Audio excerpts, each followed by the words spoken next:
Makota jiran keessa maqaa keetu nama rara jaallatamaadhati Yesuus tola harara Makota jiran keessa maqaa keetu nama rara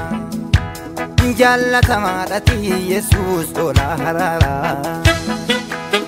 Qulqulluu kan hin qabne mudaa ilma Waaqayyoo Hindagadu sena taranio Hindagadu sena taranio Hindagadu sena taranio Hindagadu sena taranio Hindagadu sena taranio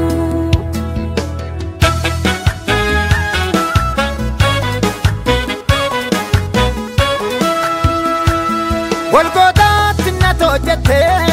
Sena rajalu Yaadannoo siidaan saanjigleedhaan kan darbee dhaloota dhaalu Dandammaate keessa luuqxee waldaansoo akka biddaa gubu hojjettee keessatti seenaa yaadannoo dhaloota ajaa'ibu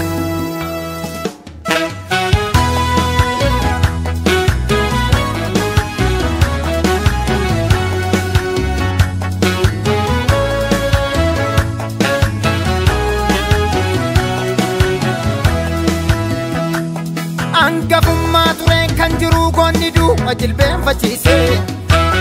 Kattaan burruusaan hin daakamne dhagaan jallootaa gubachiise Ifni isaa ifarra kan caalu kan jiraatu iddoo gitan qabne Eenyuunnis malee gooftaa koo kan dhaloonni teessoorraan namne Qulqullicha ilma Waaqayyoo dhugaa calaqqisiise Oloota karaarraa kaatanii daandii mootummaa agarsiise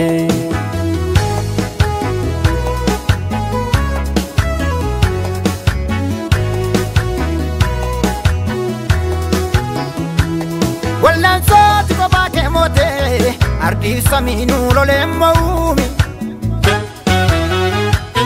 Du'a jeeftee dinqii gootee murrii baaftee warra sodaa boo'u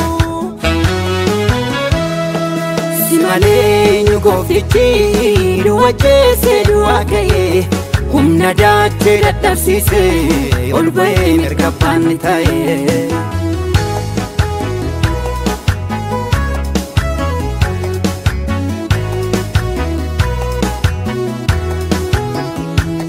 Gurguddoonni baay'een hin keenyeen seenaa gaarii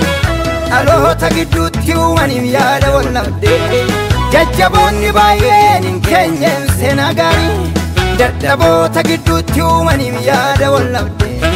Hangafoonni baay'een hin keenyeen seenaa gaarii